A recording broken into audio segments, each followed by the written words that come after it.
Muy buenos días y bienvenidos a otra edición del Foro de Liderazgo y Gestión Pública de la Universidad Internacional de La Rioja. Como veis, hoy tenemos con nosotros un invitado de superlujo. Es José Bono. Nuestro invitado tiene tras de sí un currículum brillante que además ha llevado a cabo brillantemente. José Bono ha sido presidente de Castilla-La Mancha, presidente del Congreso de los Diputados y ministro de Defensa, así, solo por decir algo. Como casi todo el mundo sabe, es socialista y católico y nació en 1950 en un pueblo de la provincia de Albacete, Salobre, del que su padre era alcalde y estudió en la Universidad Pontificia Comillas, Derecho y Administración de Empresas. Su militancia en el socialismo data de 1969, cuando se hizo miembro del Partido Socialista en el interior y empezó a trabajar como abogado en 1970, nada más terminar la carrera.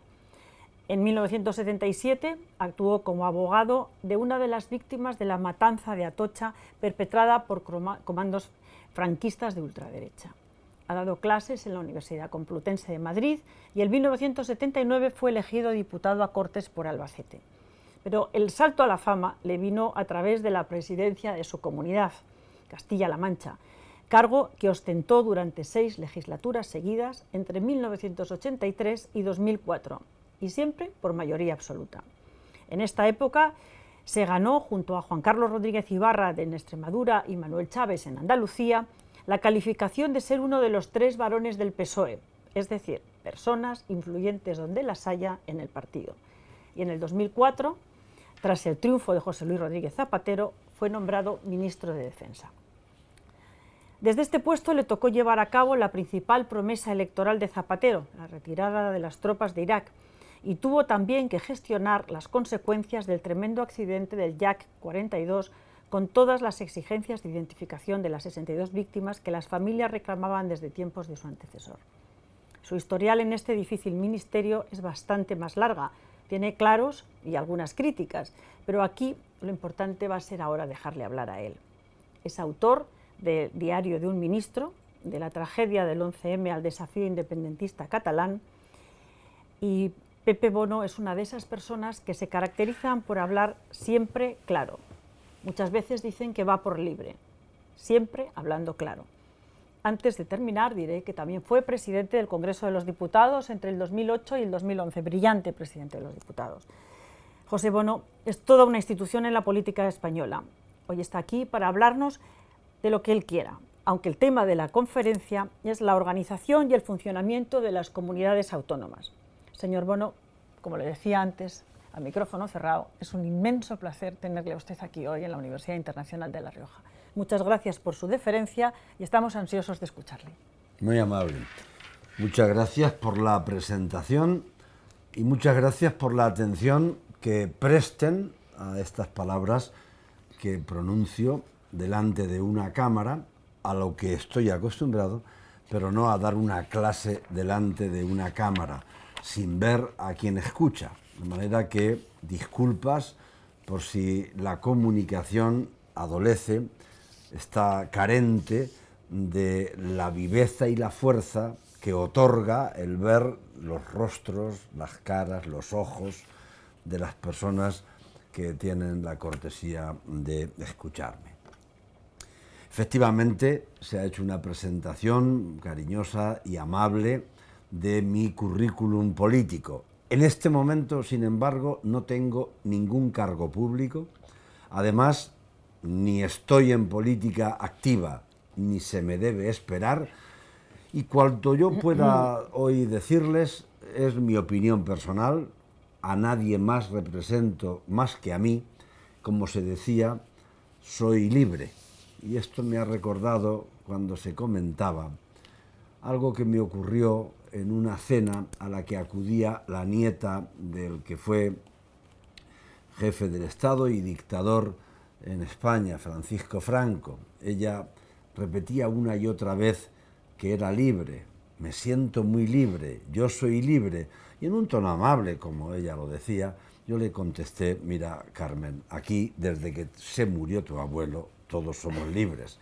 Pues sí, desde esa libertad he procurado pronunciarme siempre pensando lo que decía cuando tenía tiempo y diciendo lo que pensaba. Hoy me han pedido que les hable de las comunidades autónomas, que no es cosa distinta que hablarles de un aspecto importante de la situación política en España. En primer lugar, disculpas a quienes no piensen como yo. Gratitud a quien no pensando como yo me escucha con afecto o al menos con paciencia. Yo quiero ser respetuoso con todos los que no piensan como yo y moderado. Mi modo de ser es intentar ser moderado, comprender que la razón no está de parte de uno, sino que la razón normalmente, como decía Machado, hay que buscarla, la verdad hay que buscarla juntos y la tuya, la nuestra, la individual, hay que guardarla un poco. Soy moderado, sí, en el modo de producirme, de hablar, pero sin embargo me gusta ir a la raíz de los problemas. En ese sentido me considero radical. Cuando algunos ponen el acento y significan que Bono es cristiano y es socialista, debo advertirles que es verdad y que además no lo he ocultado nunca. Probablemente soy muy mal cristiano y quizá un peor socialista, pero me esmero en hacer compatible mi fe y mi actividad política. Esto no siempre ha sido fácil, porque en determinados sectores de la Iglesia Católica el socialismo tiene cuernos y rabo, y hay obispos y hay jerarquías que sencillamente se han instalado en el odio a la izquierda, en el odio a los planteamientos más solidarios.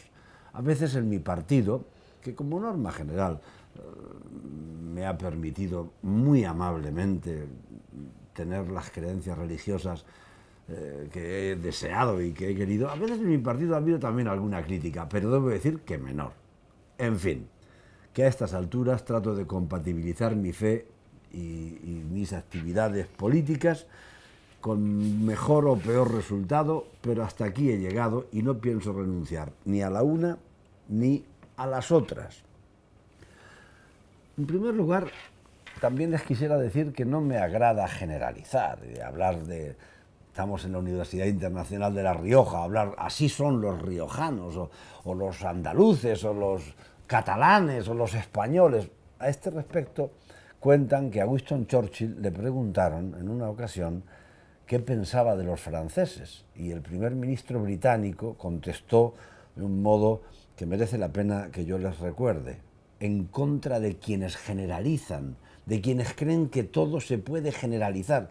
Y eso es uno de los elementos, desde mi punto de vista, más negativos para la ciencia y desde luego para el conocimiento universal que una universidad debe impartir. Winston Churchill, cuando le preguntaron qué piensa usted de los franceses, contestó: no sé, no les conozco a todos. Pues bien, yo tampoco quiero generalizar y significar que los socialistas somos los mejores, los peores son los del PP. Sin embargo, soy socialista, soy leal a mi partido, ingresé en el Partido Socialista en el año 1969, como se ha dicho, con 18 años, y si Dios quiere, pienso vivir en el ámbito del socialismo pues durante todo el tiempo de mi existencia. Debo decirles también que tener un carnet de un partido no añade nada, absolutamente nada al que lo tiene. Es al revés, es la conducta de la persona la que honra o deshonra el carnet que tiene. Pues bien, con este preámbulo, con este introito, yo les quisiera trasladar algunas dudas que tengo, políticas, relacionadas con la situación política actual, que es lo que a ustedes quizá más les interese, también sobre las autonomías, que es el título más directo de esta charla, pero también les voy a manifestar alguna certeza, menos certezas que dudas, pero empezaremos con una duda. No sé si el sistema que se adoptó de generalización del régimen autonómico en España durante el gobierno de Adolfo Suárez fue la mejor solución. Sé que para algunas regiones, por ejemplo la mía, Castilla-La Mancha, la autonomía ha sido, y de hecho es, un invento. En Castilla-La Mancha, me imagino que como en La Rioja, como en Madrid, como en Castilla y León, como en Murcia, como en tantos sitios, no habíamos pedido nunca la autonomía. Nos encontramos de bruces con ella sin haberla pedido. Yo recuerdo gritar en la universidad amnistía, libertad y estatuto de autonomía. La libertad era para todos los españoles, la amnistía para los presos políticos y el estatuto de autonomía yo lo gritaba para Cataluña y para el País Vasco. Jamás pensé que Castilla-La Mancha, no digamos La Rioja, iban a ser autónomas.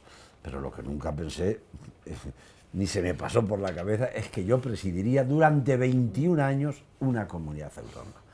Esto empezó de un modo complicado. Murió Franco, la libertad no se sabía cómo iba a venir, una ruptura con el régimen franquista, una reforma, una tormenta de verano, decía Santiago Carrillo, la libertad vendrá como una tormenta de verano. Tendremos sol y de pronto nubes, relámpagos y lluvia. Bueno, no es exactamente así, pero es verdad que cuando murió Franco tuvimos años de incertidumbre, de complicación, de dificultad. Los militares franquistas, levantiscos, les gustaba mandar, habían mandado durante 40 años. Y la autonomía, una exigencia de Cataluña y del País Vasco, principalmente. Habían tenido estatuto de autonomía durante la Segunda República, había una historia de reivindicación autonómica, a veces no tan larga como algunos dicen. Por ejemplo, en Cataluña, la inmensa mayoría de los presidentes de la Generalitat que ha tenido en la historia han sido curas. Si quitamos desde Macià y Companys, los republicanos, yo creo que todos los demás, hacia atrás, fueron curas, clérigos. Era una institución con un fuerte componente eclesiástico. La casa donde vivían los presidentes se llama la casa de los canónigos. Bueno, quiero con esto no desmerecer, sino decir que las cosas a veces son, pues, como son, no como las hemos querido inventar, y que a veces hacemos todos cuentas y cuentos que no se compadecen con la realidad. Pero es verdad que Cataluña y País Vasco pedían autonomía, y el resto de España apenas. Mi tierra, no. Pero claro, los militares andaban un poco, pues, levantiscos, tanto que se levantaron. Milán del Bosch propició junto con Tejero un golpe de Estado en el año 1981. Ellos lo primero que hicieron fue suprimir las autonomías, porque decían que rompían la unidad de España. Y el gobierno de Adolfo Suárez se esmeraba en explicar a los militares y a todos los que eran amigos políticos suyos de antaño: no se preocupen, si esto de las autonomías no es nada, no se va a romper España. Y daban este ejemplo: lo que le vamos a dar a Cataluña, se lo vamos a dar también a Castilla-La Mancha y a La Rioja y a Madrid y a Soria. Y aquello les calmó, era el café para todos. No se preocupen, que esto de la autonomía no es nada. Y así, pues empezamos a ser autónomos los que nunca lo habíamos pedido. En Castilla-La Mancha tuvimos que elegir la bandera con una moneda, al azar, entre varias que nos presentaron. Un diario El País, se enfadó porque no hicimos lo que ese diario proponía sobre una determinada cuestión que ahora no viene al caso. Y entonces se enfadaron con mi gobierno autónomo de Castilla-La Mancha y conmigo. Y publicaron una editorial que se llamaba Castilla-La Mancha es un invento. Y pensaban que yo me iba a enfadar. Yo llamé al director y le mandé una carta y le dije: no, si es que es un invento. Es que nosotros no queríamos la autonomía, nos la hemos encontrado. Pero ¿qué no es un invento? El País, el diario, es un invento, que tiene más o menos prestigio, depende de lo que hacen. Y el Imperio Romano, pues fue un invento, que incluso Diocleciano dijo que duraría por los siglos de los siglos. Y acabó y el imperio faraónico fue otro invento y acabó. No hay en política nada que no haya tenido principio y que no vaya a tener fin. La nación, esa nación de la que algunos hacen que todo dependa, finalmente es un invento. Las naciones se inventaron a principios del siglo XIX en Europa y un día no habrá naciones, habrá otro modo de organización. En ese sentido, quiero quitarle importancia a quienes hacen que todo dependa de la nación. Son los nacionalistas. Yo les dije que era socialista, no soy nacionalista. Es más, a estas alturas me parece que no hay nada más trabucaire, más rancio, más antiguo y más insolidario que hacer depender los derechos de las gentes por el lugar en el que han nacido, por el idioma que hablan, por por el tipo de sangre que tengan, ¿no? Esto es verdaderamente disparatado. Se ha demostrado con el genoma humano que la diferencia que hay entre un blanco y un negro, entre un hombre y una mujer, entre alguien de derechas y de izquierdas, aunque parezca mentira. Incluso, mire, la diferencia que hay entre Cospedal y Rita Barberá, pues es que es muy poca, es que es el 0,1%. En fin, he puesto el ejemplo de dos mujeres del mismo sitio, pero las podríamos comparar con otros partidos. Que es muy poca la diferencia en el genoma humano, que eso no da para hacer naciones y diferenciar derechos, y mucho menos convertirlos en privilegios. Que a estas alturas del siglo, lo moderno es saber y practicarlo, que no ha nacido el ser humano que valga más que otro ser humano, y lo verdaderamente hermoso, y no va a nacer. Por tanto, si somos conscientes de que no ha nacido el ser humano que valga más que otro ser humano, ¿a qué viene ese cuento nacionalista de que quienes nacieron en determinado sitio tienen más derechos que otros? ¿Cómo se puede explicar a estas alturas en que hay tantas naciones y tantos estados en el planeta y tantas lenguas vivas que el problema, por ejemplo, de Cataluña es un problema único y exclusivo? Al contrario, esto ocurre en muchos lugares del mundo y hay quienes hemos optado por la igualdad. Hombre, y la diferencia, porque la diferencia es un hecho. Unos son rubios, otros morenos, unos hombres, otros mujeres, unos homosexuales, otros heterosexuales, unos le rezan a Cristo, otros le rezan a Alá, otros no le rezan a nadie. Bueno, somos diferentes, sí, pero somos iguales en derechos. Y hay quienes confunden diferencia e igualdad.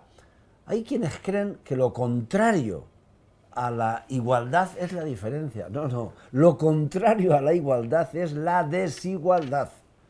Y quienes postulamos un programa político de igualdad, estamos apostando por un programa progresista y socialista. Y quienes optan por hacer círculos concéntricos en torno a la raza, la religión, la etnia, el territorio, son los antiguos, son aquellos que cuando nació España, a principios del siglo XIX, con aquella maravillosa manera de nacer, España, aunque a algunos les incomode, España nació de un modo hermoso. ¿Saben cómo nació? La primera vez que se escuchó un grito de ¡Viva España! Fue en Cádiz, cuando el diputado Argüelles salió con la Constitución en la mano, la de 1812, y le dijo a quienes se congregaron en la plaza pública de Cádiz, en la plaza de San Felipe de Neri, les dijo: españoles, ya tenéis patria, y les enseñó la Constitución. Hasta entonces habíamos tenido Borbones, habíamos tenido Austrias, habíamos tenido Estado, pero no habíamos tenido patria, o la habían tenido ellos. Ya tenéis patria, y enseña la Constitución. Y se oye algún grito de ¡Viva España! Eso es un buen modo de nacer. ¿Frente a quién? Pues frente a un nefasto rey como era Fernando VII, que nos vendió a una potencia extranjera, donde él se fue cómodamente exiliado a servir a Napoleón, donde sus seguidores en España, contrarios a la libertad, ¿saben qué grito decían? ¡Vivan las cadenas! ¡Vivan las cadenas! Frente al vivan las cadenas, frente a los curas trabucaires que exigían los fueros viejos y la presencia de Dios en la política, estaban los liberales, los argüelles de turno que aprueban la Constitución y dicen que esa es la patria. Así nació España. Y siempre ha sido diferente España, como decía Churchill, los españoles todos somos diferentes, pero hemos tenido una vocación de estar juntos, y esa vocación de estar juntos, cuanto más la hemos alimentado, mejor nos ha ido. Y cuanto más hemos querido poner el acento en lo desigual, peor nos ha ido. Ahora, quizá escuchen esa frase de que pagar más impuestos da más derechos. A mí me produjo una gran tristeza escuchar a unos niños catalanes que les preguntaban en televisión: ¿vosotros por qué queréis que Cataluña se separe de España? Y decían: porque queremos vivir mejor, con España vivimos peor. ¿Dónde habrán oído esos niños esa música? Pero esa es la música que extienden los insolidarios, los que dicen que España nos roba, por ejemplo.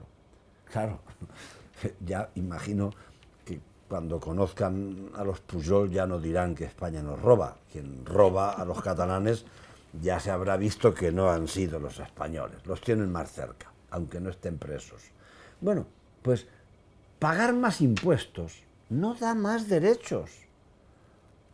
Pongamos un ejemplo. Cualquiera de ustedes se imagina ir a un hospital con su declaración de la renta y decir: mire lo que pago. A mí me van a atender mejor. A mí no me van a dar un pijama lavado, sino un pijama nuevo. Y quiero mejores enfermeros y más médicos en el quirófano, porque yo pago más que este otro desgraciado. Claro, quien le escuchara diría: está loco, este tío está para ir al psiquiatra, no para ir al quirófano. Bueno, si nos parece un loco el que por pagar más exige mejor trato, por ejemplo, hospitalario, ¿no nos parecen locos quienes piden mejor trato a su pueblo porque pagan más impuestos que en el pueblo de al lado? ¿O mejor trato a una provincia porque paga más impuestos que otra? ¿O mejor trato a una región porque paga más que otra? Eso es un cuento chino. En Cataluña habrá quien pague más impuestos que en Madrid y habrá quien pague menos.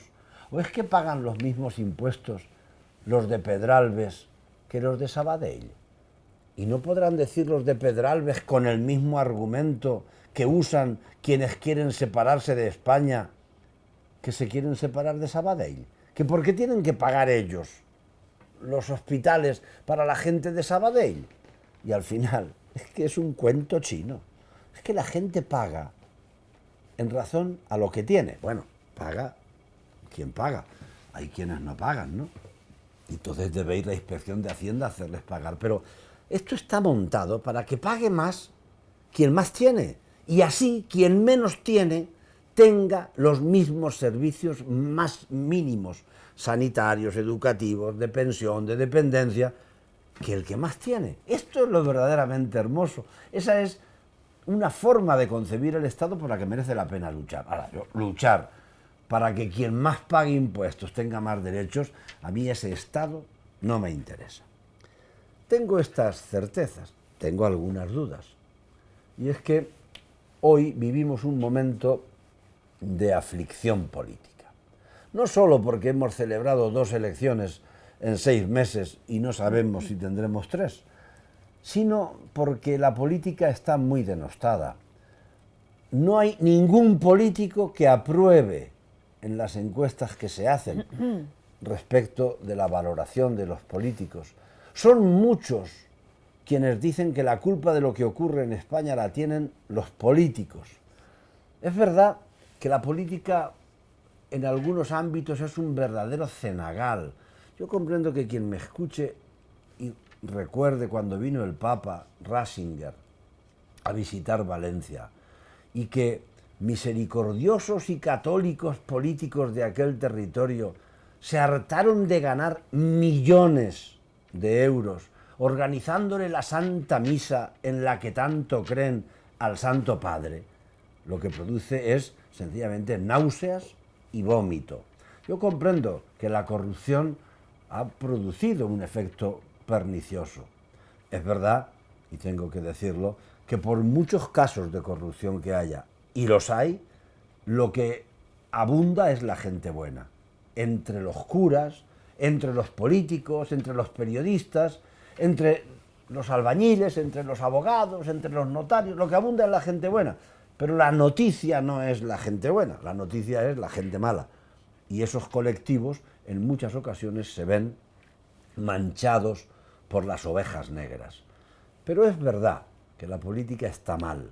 Decía un pensador italiano, Norberto Bobbio, que los políticos eran como personas que estaban dedicando su tiempo a tapar boquetes en un barco que, por tener el casco ya muy viejo, pues le entraba agua, y que había que tapar tantos boquetes que no quedaba tiempo a veces para que se le pusiera un rumbo adecuado a ese barco. Bueno, pues yo ahora además creo que hay que cambiar de barco. Ya no vale en muchos casos tapar los boquetes. En España hemos tenido cambios importantes. Oiga, hemos cambiado a un jefe de Estado. Ha dimitido el rey Juan Carlos y ha sido sustituido por su hijo. Es un cambio importante. En España tenemos un territorio como es Cataluña que quiere irse de España abiertamente, y que quienes han estado pues usufructuando en gran medida los valores de la Constitución del 78, que votaron porque otros no la votaron. Por ejemplo, en la Universidad de La Rioja me acuerdo de un ilustre inspector de Hacienda que trabajaba en Logroño cuando la Constitución fue pasada a referéndum, que votó que no.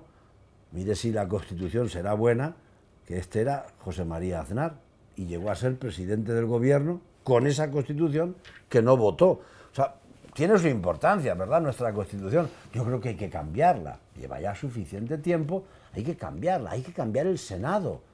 Son muchos los ciudadanos que dicen que no vale para nada, que la Cámara de segunda lectura no es la adecuada. Son muchos también quienes piensan que las autonomías no están para exhibir el poder que tienen, que lo verdaderamente importante es que los ciudadanos tengan servicios, que cuando entren a un servicio hospitalario tengan el mejor servicio posible. Lo menos importante es que lo regente el Estado o una comunidad autónoma. Lo verdaderamente importante es que el maestro en La Rioja, en Castilla, en Madrid, en Cataluña, se esmere porque sus niños aprendan y no sea un desvergonzado que cuando no le duele aquí le duele allá y no va nunca a clase o se ausenta caprichosamente. Claro que son pocos, pero oiga, ¿no les parece que la gente debería cobrar según lo que produce? ¿No sería bueno que tuviéramos un sistema eficaz para que quien no trabaja tenga garantizado la sobrevivencia, pero no pueda cobrar lo mismo que el que se esmera y aquel que trabaja? No puede ser que tengamos una ley electoral como la que tenemos, en que los ciudadanos eligen cuántos diputados tiene cada partido, pero no qué diputados. Eso los eligen los jefes de los partidos. Así ocurre que si alguno de ustedes me dijera, usted que ha sido presidente de diputados, dígame qué es lo que piensa para que yo sea diputado, por ejemplo, yo le diría, ¿usted quiere ser diputado? Pues hágase amigo de quien hace las listas, porque es más importante ser amigo, para ser diputado, del que hace las listas que ser amigo del que las vota. ¿Por qué? Porque si eres muy torpe, pero te ponen en buen sitio, tú sales elegido.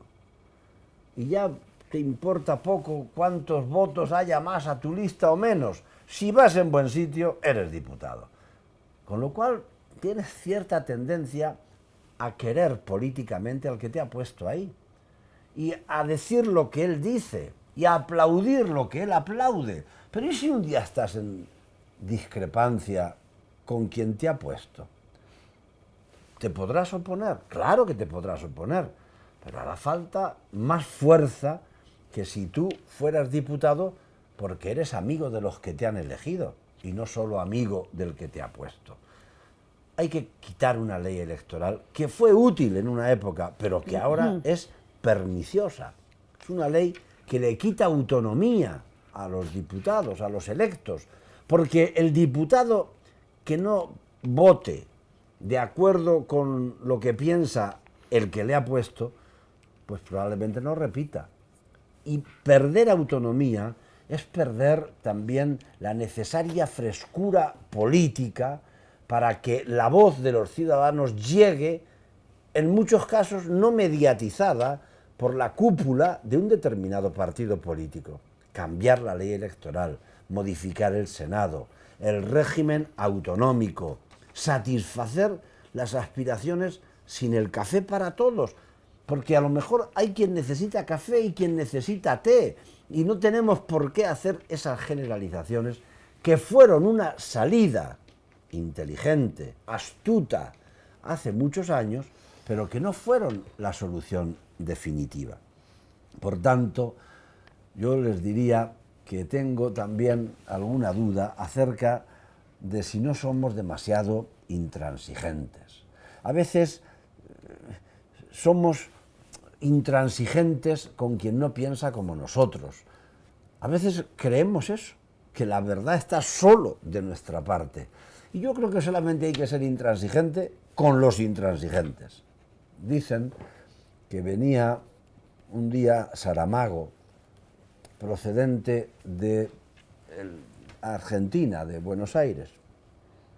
Y allí en Buenos Aires había otro escritor español, ya muerto, no hace falta que les diga el nombre, era un hombre de la ultraderecha, que había escrito mucho, y manifestó que había pasado una semana muy bonita en Buenos Aires. Dice, he pasado una semana feliz. Y daba la razón, dice, porque he sido feliz gracias a que no me he encontrado con indios, con negros, ni con homosexuales. Imagínense la calaña moral del personaje, que era un escritor muy prolífico. Y cuando llegó Saramago al aeropuerto de Madrid, le preguntaron, señor Saramago, ¿qué piensa usted de su colega, el escritor fulano, que ha dicho que es feliz porque no ha visto negros, ni indios, ni homosexuales? Y Saramago tuvo la intransigencia intelectual propia de un hombre libre y dijo, un imbécil es un imbécil, aunque haya escrito muchos libros. Pues eso. En España a veces también hay imbéciles, aunque tengan muchos predicamentos para ser escuchados. A veces hay muchos tontos que utilizan la televisión para trasladar el peor de los mensajes, la mercancía más averiada, eso sí, a cambio de una suculenta nómina en la que le pagan por decir lo que le gusta que diga aquel al que le está pagando. Yo creo que hay que ser intransigentes solo con los intransigentes. Hay que escuchar a todos y a los que discrepan, entre otras razones, no solo por educación, sino porque es que pueden llevar razón los que discrepan. Y en España estamos poco acostumbrados a escuchar al que discrepa. Al que discrepa normalmente le hacemos solamente una cosa bien, que es el entierro. En los entierros se alaba de modo extraordinario aquel con el que discrepamos siempre, ¿no? Yo no les quiero cansar más, pero España necesita políticos más autónomos. Por tanto, una ley electoral que prime más la autonomía de los electos. Necesitamos máxima transparencia. Yo me atrevería a decirles que no se puede presumir de transparencia hasta que no haya una transparencia profunda. Y se me ocurre una idea. Oiga, ¿y si todos los cargos públicos, a partir de determinado nivel, fueran sometidos a una inspección de Hacienda profunda, no sé, cada cierto tiempo? Cuando entren en política, cuando salgan, cuando pasen 4 años, una inspección. Ellos, sus esposos, sus esposas, sus familiares más directos, porque hay quienes presumen de transparencia y ciertamente no lo son. Yo no puedo decir, por ser socialista, que la corrupción solo anida en el Partido Popular. No. Lo que sí digo es que todos no son iguales.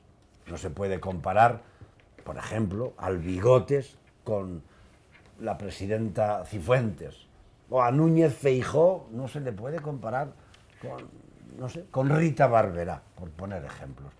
No se pueden generalizar las opiniones. A veces es más fácil generalizar, pero es más erróneo, es más equivocado. En fin, transparencia, más autonomía de la política, modificar la Constitución con urgencia y, eso sí, en el hecho autonómico y en el reparto territorial, mi planteamiento es que no hay que homogeneizar. Cada territorio necesitará un modo, un estatuto diferenciado. Y la cláusula que se llamó Camps, referida al Estatuto de Valencia, me parece ciertamente y desde un punto de vista intelectual abominable. ¿Saben qué aportó el señor Camps, además de las hechuras de trajes, a la política española? Pues aportó la cláusula Camps, en virtud de la cual decía que cualquier competencia que tenga cualquier otra autonomía también la tendrá Valencia. Oiga, un poco más de imaginación, un poco más de rigor, un poco más de seriedad. Valencia necesitará cosas que no necesite Castilla-La Mancha y Cataluña necesitará cosas que no necesite Madrid. Por ejemplo, entre otras cosas, el respeto a una lengua también española, como es el catalán, que en Madrid habitualmente no se habla. ¿Qué sentido tendría que no nos pusiésemos de acuerdo en respetar, por ejemplo, la lengua de los que tienen más que la castellana? Y además son lenguas españolas, como el euskera, como el gallego, como el catalán. Sería una torpeza, ¿no? Pues esto es transigencia, moderación, radicalidad para ir a la raíz de los problemas, autonomía y, si me lo permiten, también pensar que España y la manera de vivir los españoles, su bienestar, es más importante que el PSOE y el PP juntos, sin duda ninguna. Y a veces, pues, todos somos culpables, yo el primero. He tenido cargos públicos, como se ha dicho, y a veces hemos tenido más ganas de ganar las elecciones que de ganar determinadas batallas. Con esto termino. Miren, en una ocasión dije, y me criticaron mucho, que si los españoles hubiéramos querido más ganarle a ETA que ganar las elecciones, hubiésemos acabado con ETA antes de lo que acabamos. Porque con ETA, por suerte, hemos acabado. Y tengo el honor de haber pertenecido al gobierno de Zapatero, a partir del cual ETA ya no ha vuelto a matar. Y para los que dicen que da lo mismo, mientras la banda exista, yo les diré que no da lo mismo. No hemos acabado del todo, pero no da lo mismo que maten a que no maten. Que hablen los familiares de los casi 1000 asesinados por esta banda, que hoy ya no es problema grave en España. Muchas gracias, señor Bono. Ahora habréis entendido ya todos por qué yo decía al principio de esta intervención que tener con nosotros a José Bono era un auténtico privilegio. Supongo que lo habéis disfrutado mucho. Tengo aquí algunas preguntas. Dice, nuestro sistema autonómico, me preguntan, creo que desde Mérida, sí, nuestro sistema autonómico necesita ser revisado. Dice, fue un buen acuerdo para su momento, pero ahora se requiere una puesta a punto. Bueno, esto de alguna manera ha quedado bastante contestado, pero quisiera unirlo con otra pregunta que hacen también. Dice, hay que cambiar el sistema autonómico, pero ¿cómo se le mete mano a eso? Va a haber una rebelión en toda la base de los españoles, es decir, los castellano-manchegos realmente se dejarían ahora quitar la...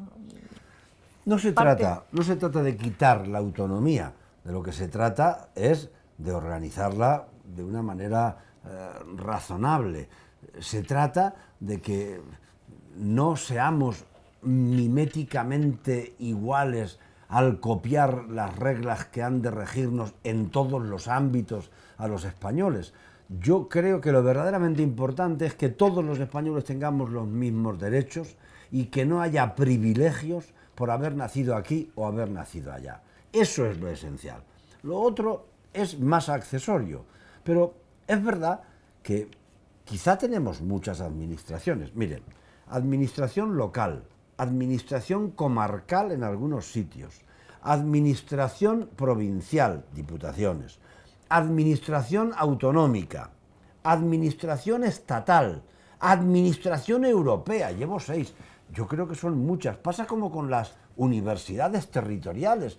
Es que hay demasiadas, probablemente, universidades. Ha dado la impresión de que la provincia que no tenía una universidad, como tal y con su nombre, no tenía posibilidad de progresar. Yo creo que hace falta sentido común, sensatez, acuerdo de las principales fuerzas políticas, porque los españoles no son idiotas. Y a mí lo mismo me da que en la sanidad mande el ministro o mande el consejero. Lo que quiero es que haya ninguna espera en esas colas interminables, que se atienda con rapidez a quien lo necesita y que tengamos el mejor servicio sanitario de España al mejor y al menor costo posible. Esto es lo que quiere la gente. Es posible, claro, que si mañana se decide suprimir, por ejemplo, pues las diputaciones, yo comprendo que no les guste a los diputados ni a los presidentes. Esto es humano, pero siendo humano no podemos dejar de plantear la racionalidad de un sistema en el que, por ejemplo, pongamos un ejemplo, yo no soy cazador, pero ¿cabe en cabeza cuerda que un cazador tenga que sacarse 17 licencias si es que quiere cazar en 17 lugares de España? O una señora de Málaga que era madre de un niño con una enfermedad de las llamadas enfermedades raras, me decía, mire, para mí es más difícil que me atiendan en la Comunidad de Madrid en un hospital que me atiendan en París. A veces es más complicado saltarse una frontera en el ámbito autonómico, ¿verdad?, que saltársela en el ámbito nacional. ¿A cuento de qué la dispensación de productos farmacéuticos exige en determinados casos una burocracia dependiendo de la comunidad en la que se esté? No tiene mucho sentido. ¿No sería más barato si comprasen todos los pollos que han de comerse los enfermos en los hospitales de España? Yo creo que saldrían más baratos si se comprasen todos a la vez que si cada hospital compra los suyos o cada autonomía los suyos. Sinceramente creo que la racionalidad tiene que imponerse y que en algún caso nos hemos pasado. ¿Usted cree que estamos a tiempo de hacer eso? Porque es que los vascos y los catalanes desde luego no se van a dejar, y yo creo que ya no se deja nadie. Pues echar marcha atrás. Pues yo no os digo echar marcha atrás, yo lo que digo es echar marcha adelante. La gente lo que quiere, sin duda alguna, además de emocionarse ante su bandera, los que se emocionen, porque también es que hay gente que está dispuesta a emocionarse ante la bandera de un territorio, pero no están dispuestos ni a que ondee la bandera de toda la nación. Hay quienes dicen Cataluña es una nación, pero España no es una nación. Oiga, mire, las emociones y los sentimientos no se pueden regular por decreto. Yo comprendo que haya gente que piense que no puede vivir sin la autonomía tal y como está hoy regulada. Pero si se piensa bien, sin lo que no se puede vivir es sin trabajo, sin lo que no se puede vivir es sin comida, sin electricidad, sin bienestar, sin hospitales. Así no se puede vivir. Pero por mucha bandera y por muchas cuentas y cuentos que cuenten en determinados sitios, la gente lo que desea es decencia en la vida pública y los mejores servicios que se puedan obtener con el menor costo posible. Mire, a lo mejor es necesario, pero ha crecido de una manera importantísima, por ejemplo, la dirección del Insalud. Cuando estaba centralizado, yo no digo que se centralice, y además si alguien lo quisiera captar, mentiría. Yo estoy a favor de la descentralización. Yo lo que digo es que a lo mejor hemos crecido en gasto corriente más de lo que hubiese sido razonable y quizá deberíamos haber crecido más en gasto de inversión o en gasto que directamente aprovecha a los ciudadanos. Y esto, pues sinceramente, pueden estar en contra de mi opinión quien quiera, pero yo me atrevo a decir que tiene que haber a lo mejor una mayoría que piense de esta manera, ¿no? Me preguntan también si es más próspero un país como Francia, más centralista, que uno como España, más completamente atomizado en comunidades autónomas. No, yo creo que la riqueza no depende directa y exclusivamente de la organización territorial del poder. Francia es un país efectivamente más centralizado, no ha tenido históricamente la problemática que se ha dado en otros países, como por ejemplo el Reino Unido, donde vemos jugar a la selección galesa o a la selección escocesa junto con la selección inglesa, ¿verdad? Es decir, hay historias que hay que asumir y comprender. Quienes dicen, por ejemplo, que las autonomías son más caras que el centralismo, pues también algunos de ellos también decían que la dictadura era más barata que la democracia. Hay veces en que no se pueden hacer planteamientos tan rígidos, ¿no? Yo lo que digo es que la descentralización es ventajosa, muy ventajosa, siempre que se contenga el gasto y que no se produzca la palabra que usted decía, atomización. Es que no se puede hacer el ridículo en algunos ámbitos y probablemente, como le decía, 6 administraciones financiadas por los ciudadanos, quizás son muchas, y por eso yo siempre he planteado desde hace mucho tiempo que las diputaciones pues habría que darles una pensada a fondo, el Senado de igual manera, si no, pues acabaremos teniendo un problema serio por parte de muchos ciudadanos que dicen que pagan demasiados impuestos para los servicios que reciben, cuando lo importante es recibir servicios. ¿No se reciben mejores servicios en las autonomías que sin ellas? Sí, bueno, no podemos comparar, porque como toda España está en un ámbito autonómico, no se puede comparar. Pero me refiero a la autonomía, sí que es verdad que ha acercado el gobierno al pueblo y a las necesidades. No, y yo, por ejemplo, y algunos han sido magos en eso, como usted. Yo he sido presidente de una región 21 años y cuando decía el diario El País que Castilla-La Mancha era un invento, yo les dije sí, pero es el mejor invento que hemos tenido, porque en Castilla-La Mancha allí mandaban a los gobernadores para darle gusto a los ministros que los nombraban. Casi siempre iban a cazar, más que a tener cuidado por la tierra que les encomendaban. En mi tierra la autonomía fue, yo creo, de una utilidad extraordinaria con respecto a la centralización. Ahora, lo que no estoy dispuesto a decir es que el único sistema próspero del mundo es el autonómico, pues porque ahí está Francia, que muestra que no ocurren las cosas igual, o Italia, o Suecia, ¿no? Todo tiene sus ventajas y todo tiene sus inconvenientes.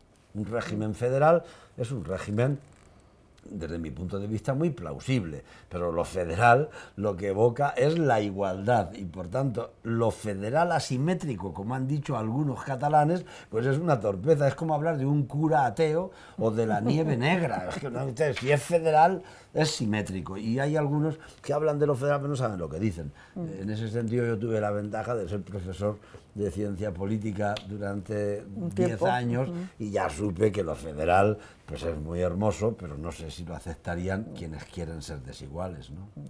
Señor Bono, usted es un gran defensor, como nos ha quedado clarísimo a lo largo de su charla y a lo largo de cualquiera que le ha seguido lo sabe, de la unidad de España. ¿Cuál cree que debe ser la forma de administrar el gran problema que tenemos, que es el problema catalán? ¿Cuál debe ser, en su opinión, la hoja de ruta? Porque está claro que hablar en teoría es una cosa y luego bajar a la realidad es otra. Es decir, eso va eso no se ha parado. Esto se ha hecho fatal. Esto se ha hecho muy mal. Si lo pudiéramos comparar con una enfermedad, usted ahora me pregunta, ¿tiene usted al enfermo encima de la camilla del quirófano? ¿Qué haría usted? Claro, oiga, yo hubiera procurado que no llegara hasta aquí, pero ya que está aquí, pues lo que tenemos que hacer es intentar salvarle la vida, porque oiga, está muy mal, ¿eh? Cuando el gobierno de Cataluña directamente habla de no cumplir la ley para la secesión, para vivir mejor, para instalarse en la insolidaridad, cuando un presidente de Cataluña que ha propiciado tanto este planteamiento como es Pujol, todo el mundo sabe lo que sabe, pues oiga, yo creo que lo que habría que hacer de manera urgente e inmediata era tratar de enamorar a los catalanes, que no son separatistas, que todavía no están instalados. Digo todavía porque hace unos años era el 13% y ahora ya van más por encima del 40%. Ha crecido de una manera exponencial por torpezas que hemos cometido desde los gobiernos centrales, sin duda muchas, por egoísmos de los nacionalistas, por un planteamiento secesionista de aquellos que dicen a mí no me puede juzgar el Tribunal Supremo, porque le tienen más miedo que un tribunal hecho a su imagen y semejanza, es evidente, ¿no? Yo lo que trataría era de enamorar, de hacer amable la solidaridad y no de convertirme a la secesión. Es decir, a veces lo que han hecho algunos ciudadanos catalanes, que incluso han podido votar socialista en alguna ocasión, es que algunos se han pasado a la secesión, como es el caso de Maragall, o algunos muy allegados a él, o algunos de sus consejeros, para dar gusto a quienes no han querido convencer de la importancia de la solidaridad, pues se han apuntado a sus filas. Yo esto nunca lo haría, pero sí que haría una política muy clara, muy claramente explicada, pero afectuosa hacia quienes han sido, desde mi punto de vista, pues mal instruidos, diciéndoles que España era una madrastra y que España robaba. Es que no, España no ha robado nunca a Cataluña. ¿Estamos a tiempo de hacer algo así? Sí, si no estuviese a tiempo, ya se lo hubiera dicho. Hombre, estoy, pues, lógicamente muy entristecido, porque cada día que pasa probablemente estamos peor, ¿no? Sí. A veces da la sensación de que el Partido Socialista de Cataluña da como bandazos, ¿no? ¿Es la presión la que les está obligando a dar esos bandazos o cree usted que lo tienen claro? Mire, yo no soy especialista en el socialismo catalán.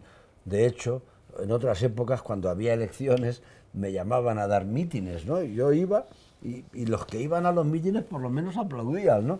Pero hubo a partir de una época en que debieron pensar que pues yo representaba un sector dentro del Partido Socialista que no les convenía y nos dejaron de llamar a Ibarra, a Chávez, a mí.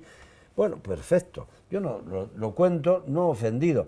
Lo que sí digo es que en aquellas épocas teníamos el 40% del voto y ahora estamos en el 12%. De manera que como vayan por este camino, al final no van a llamar a nadie a los mítines porque es que lo que no va a haber es posibilidad de darlos, ¿no? A mí me parece que el tripartito fue un error muy grave. Gobernar con los independentistas pues tuvo unas consecuencias muy graves y el Partido Popular, con aquella actitud tan displicente y tan insultante en algunos momentos hacia los catalanes republicanos, pues también debió cometer errores muy graves, ¿no? Ahora que hemos entrado ya en materia PSOE, tengo varias preguntas que me hacen. Preguntan, ¿cuál es su relación con el PSOE? Está claro que usted tiene un gran cariño hacia Zapatero, que ahora lo están reensalzando otra vez. ¿Es ahora Zapatero mejor por la situación en la que se encuentra el Partido Socialista en general? No. ¿Está haciendo Pedro Sánchez todo lo que puede? No, mire, yo soy socialista desde el año 1969, ya muchos años. Y si Dios quiere, yo me voy a morir con el carnet del PSOE en el bolsillo. Como usted hay muchos, ¿eh? Sí, yo soy así. Yo soy así y, por tanto, me guste más o me guste menos la dirección que en cada momento hay. Con Zapatero, fíjese, si yo fui crítico, que dimití como ministro porque estaba en contra de la política autonómica que se hizo respecto de Cataluña. Tardé en decirlo 8 o 10 años, pero esa es la razón por la que yo dimití como ministro. Ahora, Zapatero es el presidente del gobierno que acaba con ETA. Zapatero es el presidente que más incrementa las pensiones mínimas de España. Zapatero saca a las tropas de Irak. Con Zapatero había 1.500 euros persona año para la sanidad y ahora hay 1.500 menos. O sea, Zapatero es amigo mío, le tengo un gran afecto, pero cuando no estuve de acuerdo con él y presidía el gobierno se lo dije. Con Felipe ni le cuento. Sí, sí. El Cabañeros y las Roces del Cabriel, él era el presidente del gobierno y yo me opuse. porque para eso me habían elegido, no para ser un jesusero, como dicen en mi tierra, que le llaman jesuseros a los que van diciendo Jesús cuando estornuda el jefe. Bueno, pues no es el caso. Bien, ahora, dice usted, ¿qué le parece ahora? Bueno, pues yo apoyé de manera pública y notoria a Pedro Sánchez y sin embargo, pues yo soy de los que pienso que vivimos un momento muy duro, un partido como el Partido Socialista, que tenemos 85 escaños, cuando hemos llegado a tener 202, pues claro, algo de culpa tendrá Pablo Iglesias y Íñigo Errejón, y algo de culpa tendremos todos, yo mucha, pero alguna culpa tendremos también en la manera de dirigirnos, ¿no? Incluso, fíjese, a mí me preguntó un periodista en la noche, no, a los pocos días de las elecciones de diciembre, en que perdimos 20 escaños, 20 escaños. Me preguntaron, ¿usted dimitiría? Dije, no, yo no dimitiría. Y además admiro mucho la fuerza de Pedro Sánchez, eso es verdad, que a pesar de eso, pues emprendió una batalla. Yo es que no hubiera podido emprenderla. Y dije, yo no hubiera dimitido, yo me hubiera muerto, ¿entiendes? Son modos de ver la vida de otro modo, pero en fin, ya digo, yo soy de los míos mientras viva. Mire, me empiezan a hacer señas de que tenemos que terminar, pero no voy a mirar. O sea que... Venga, a ver, la última. No, va a haber dos últimas. Venga. ¿Corre la izquierda peligro de ser aniquilada por los populismos? La izquierda me refiero al PSOE, la izquierda tradicional. Aniquilada, no. Pero es verdad que el populismo hace mucho daño. Yo cuando escuchaba a Pablo Iglesias decir que iban a hacer que el miedo cambiara de bando, se lo dije a él, por eso no me importa decirlo aquí, dijo, mira, después de tantos años de miedo en España, después de haber superado los bandos, que vengas tú ahora diciendo que el miedo va a cambiar de bando, pues es tremendo, pero bueno, pero hay una fuerza política que se ha basado en este tipo de frases, o por ejemplo, decir, vamos a asaltar el cielo, pero ya, si lo único que usted tiene que asaltar es el malestar, ¿no? A la gente no hay que darle más miedo, que bastante tienen ya en sus ámbitos económicos. Sí, el populismo en muchos lugares, mire en Francia, pues Le Pen, ahí es en otro sentido, sí, más hacia la derecha, ¿no? Si bien es cierto que vi el otro día un dirigente de Podemos que decía que entre Podemos y Le Pen había el sentido de pertenencia a una patria. Bueno, yo a esa patria no quiero pertenecer. Mire, yo una patria en la que lo importante son los colorines y los pechos de lata, yo esas patrias no, yo la patria es la de los patriotas, es decir, la de los que luchan por sus vecinos. Una patria sin patriotas es un cuento chino, ¿no? ¿Cuál cree que debe ser la relación del PSOE con Podemos, ahora que hemos tocado el tema? Ganarles. Yo creo que tenemos que... Ya les han ganado. Bueno, pero ganarles más, ganarles lo que nos han quitado. Yo creo que el PSOE tiene que hacer el esfuerzo de decirle a la población, y que la población se lo crea, que nosotros somos los que garantizamos el bienestar sin odio social, sin odio político, que nosotros no vamos a generar miedo hacia nadie, que ahí está Felipe González, que después de 40 años de dictadura ganó y España entera no sintió miedo, y que sí, cambió de opinión respecto de la OTAN, pero con un referéndum, que también se ganó. Es decir, el PSOE tiene que hablar con la pasión y con la fuerza del que se lo cree. El PSOE, Felipe muchas veces dice, el que no suda es que no se lo cree. Bueno, es una exageración, claro. Yo sudo más a lo mejor por la adrenalina, por mi carácter, que por mis convicciones. Pero es un modo de hablar. La gente no quiere que vivamos pendientes de las encuestas. Hay veces en que hay que decir lo que uno piensa, aunque lo que uno piensa no le guste a los encuestadores, que a veces son más importantes que los propios encuestados, ¿no? Pero por ejemplo, pongamos un ejemplo. Yo no voy a decir nunca que a los inmigrantes que llegan a España les quitemos servicios sanitarios o servicios sociales o servicios para poder vivir como personas dignas. Yo no lo voy a decir nunca, y estoy seguro que hay determinados barrios en España en que decir esto te quita votos. Pues que se metan el voto donde les quepa, pero yo no estoy en el Partido Socialista para defender la insolidaridad con la gente humilde, o pedirle antes de que entre alguien muriéndose en un hospital, como ocurre en otros países, decirle a ver su carnet de identidad. Y si su carnet de identidad no es el apropiado, que se muera en la puerta de la calle. Oye usted, que se muera ese sistema. Yo ese sistema no lo quiero.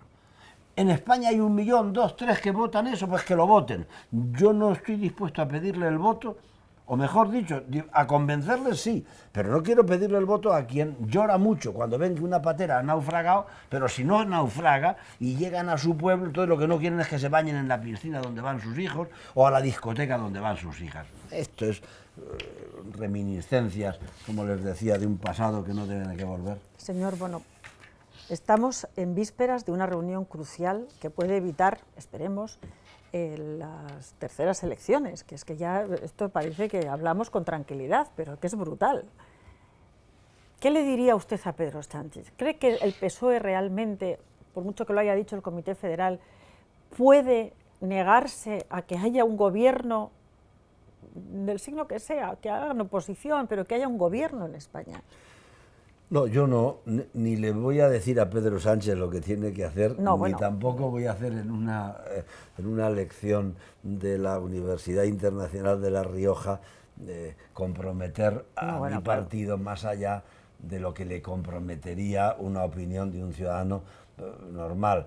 Y yo que es lo que soy. Lo que pasa es que por los cargos que he tenido, alguien podría... Usted es todo menos un ciudadano normal, pero bueno. No, bueno, sí, pero por eso, podrían sacarlo de contexto.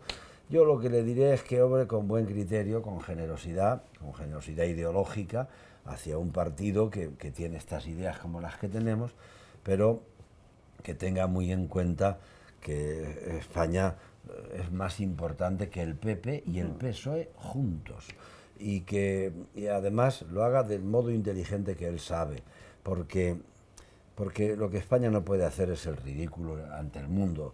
3 elecciones serían muy graves. Lo que pasa es que no sé si toda esa responsabilidad se le puede atribuir a Pedro Sánchez. Sería injusto, ¿no?, que se le atribuyera, pero no, en al definitiva, PSOE. No, al PSOE. Yo lo que le diría es que hay veces en que ser generoso desde un punto de vista ideológico es más rentable electoralmente que ser altivo. Yo soy, le decía, moderado, pero para que no le quede duda a nadie de los que nos escuchan, yo fui muy radical, en una cosa no cedí. Mire, yo soy moderado y hablo con quien sea, y esté o no de acuerdo conmigo, del PP, tengo amigos en el PP, pero oiga, cuando tuve la responsabilidad de encabezar las candidaturas en Castilla-La Mancha, yo fui muy radical. Radical hay que ser en las urnas. Hay quienes solamente son radicales en las televisiones o en los mítines. Hay que ser radical en las urnas. Se abren, se cuentan las papeletas y lo verdaderamente hermoso es que haya más de las mías que de las del adversario. Pacíficamente, pero ahí. Hay quienes no les importa las urnas porque lo que les importa es la tele y los platós. Eso es un disparate. Y eso también tiene un componente populista muy grave. Esta es la hora de España y de los más desposeídos de España. Y el Partido Socialista tiene que defenderles de un modo solidario. Y es más importante eso que quién sea el presidente del gobierno, o quién sea ministro, o cómo se conforme el gobierno. Pero claro, el enfermo está en la mesa. Y yo el bisturí que usted me ofrecía en la última pregunta, se lo regalo, porque además el bolígrafo era suyo. Muchas gracias. Creo que ha quedado claro de por qué decíamos que este señor hablaba muy claro. El que quiera entender, que entienda, pero creo que ha quedado efectivamente muy clarito todo. Os agradezco mucho a los que habéis estado siguiéndonos desde casa y a los que habéis hecho las preguntas, y sobre todo agradezco muchísimo al señor Bono la deferencia que ha tenido para venir con nosotros a la Universidad Internacional de La Rioja y prestarnos una hora que, aunque él diga que ya está haciendo lo que él quiere, tiene muchas cosas que hacer y me consta. Lo que no sabemos es si va a volver a la política, No. Bueno, a la política no me he ido, bueno, pero a los cargos públicos no. Bueno, pues también eso lo sabemos. Muchas gracias, señor Bono, de nuevo, y os espero en la próxima edición del Foro de Liderazgo y Gestión Pública de la Universidad Internacional de La Rioja. Buenos días. Buenos días.